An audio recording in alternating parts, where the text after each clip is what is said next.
La deuxième habitude des gagnants est qu'ils se fixent des objectifs. Décider exactement de ce qu'on veut faire dans la vie est le point de départ de tout grand accomplissement. Votre habileté à vous fixer des objectifs dans tous les domaines de votre vie est la clé maîtresse du succès. Toutes les études et toutes les recherches sur le succès démontrent clairement que les gens et les entreprises qui réussissent ont des objectifs clairs et précis à savoir ce qu'ils veulent dans leur futur. La principale raison pour laquelle la majorité des gens affrontent leur futur avec appréhension plutôt qu'avec anticipation est principalement due au fait qu'ils ne savent pas où ils vont. Plusieurs personnes sont très actives dans la vie. On a l'impression qu'ils bougent constamment. Le bureau, les enfants, le bureau. Ils sont toujours d'un côté et de l'autre et ils se plaignent constamment qu'ils n'ont jamais le temps de rien faire et qu'ils ont toujours l'impression de courir. Mais dans le fond, la seule chose qu'ils font vraiment, c'est d'aller rapidement nulle part.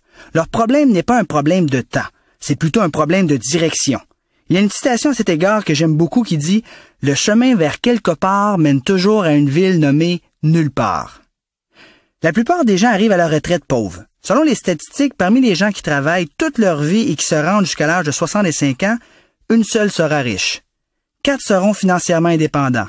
15 auront des économies de côté. Et le reste de la population, soit 80% des gens, arrivent à leur retraite complètement fauchés sans un sou, dépendant soit de l'aide du gouvernement ou de la charité des membres de leur famille.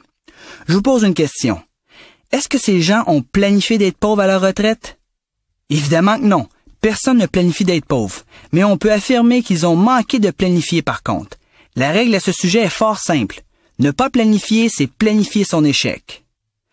Ne pas avoir d'objectif dans la vie, c'est comme si vous partiez en mer sans que votre bateau ait un gouvernail. Que risque-t-il d'arriver?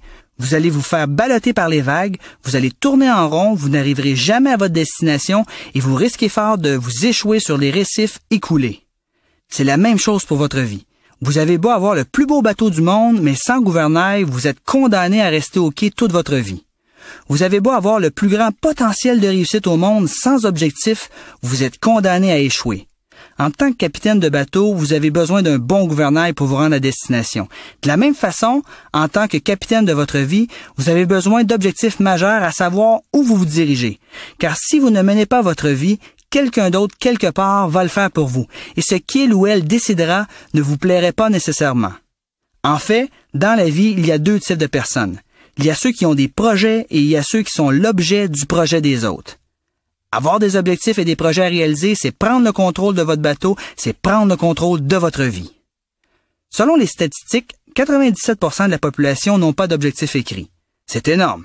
La plupart des gens vont prendre 2 mois pour planifier une vacance de 2 semaines, mais ils n'ont jamais pris 2 jours ou même 2 heures pour planifier leur vie entière. Les nouveaux mariés, quant à eux, vont prendre jusqu'à 1 an pour planifier leur cérémonie de mariage, mais combien de temps prennent-ils pour planifier leur vie ensemble? J'ai lu une citation qui m'a fait beaucoup rire dernièrement. Elle disait « Une personne sans objectif est comme un ordinateur sans logiciel. C'est laid, ça prend de la place et ça sert à rien. » Vous n'êtes pas obligé d'avoir des objectifs dans la vie, mais si vous en avez pas, vous serez comme un oiseau sans ailes. Vous passerez votre vie bien en deçà de vos capacités réelles. En fait, un individu moyen, avec un talent et une éducation et une ambition moyenne, peut surpasser la personne la plus brillante de notre société si cette dernière n'a pas d'objectif. Avoir des projets nous aide à concentrer nos énergies dans une même direction. Si vous prenez une feuille de papier, par exemple, et que vous l'exposez aux rayons du soleil, il ne risque pas de se produire grand-chose. Mais si vous prenez cette même feuille de papier et que vous l'exposez aux mêmes rayons du soleil, mais cette fois-ci, vous mettez une loupe entre les deux, qu'est-ce qui risque de se produire? Eh bien, la feuille de papier va se mettre à brûler très rapidement. Avoir des buts, des projets vous donne la même force que la loupe. Ça canalise et ça amplifie les forces que vous avez déjà à l'intérieur de vous. Voici un des plus grands secrets de la motivation. Ce qui motive un individu n'est pas la possession, mais bien l'anticipation. Napoléon Hill a d'ailleurs écrit à ce sujet. La nature nous a ainsi fait que notre plus grand bonheur et le seul durable est celui que nous ressentons à la poursuite d'un rêve non encore atteint. L'anticipation est plus douce que la réalisation. Ce qui est sous la main ne nous satisfait pas. La seule satisfaction durable est celle qui vient à celui ou celle qui garde vivant dans son cœur l'espoir de réalisation future. Quand cet espoir meurt, on peut écrire fin sur le cœur humain. La Sagouine, elle disait « Le bonheur, c'est pas de l'avoir, c'est de savoir qu'on va l'avoir. » Et elle avait bien raison. Qu'est-ce qui nous rend le plus heureux? Qu'est-ce qui nous excite le plus? Est-ce que c'est d'avoir les 2 pieds dans le sable sur une plage de Jamaïque, 2 semaines après notre retour de voyage en montrant nos photos de vacances à nos amis, ou bien 2 semaines, 2 jours, ou bien 2 heures avant de partir? Juste avant de partir, évidemment. C'est l'expectative qui nous rend le plus heureux.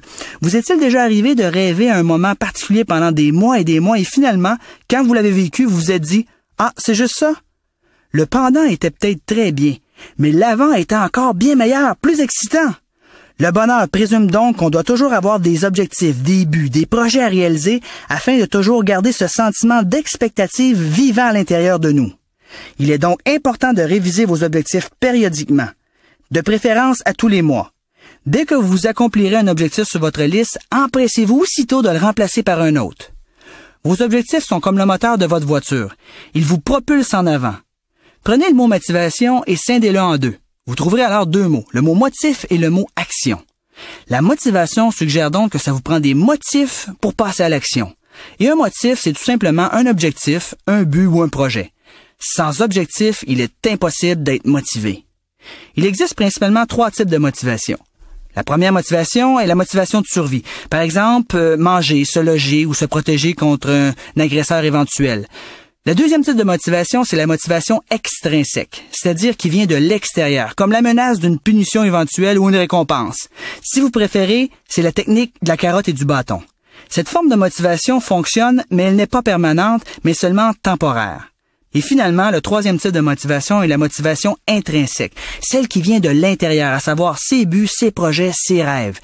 La motivation intrinsèque est la seule vraie motivation durable. Elle vient de nos désirs et nos buts personnels.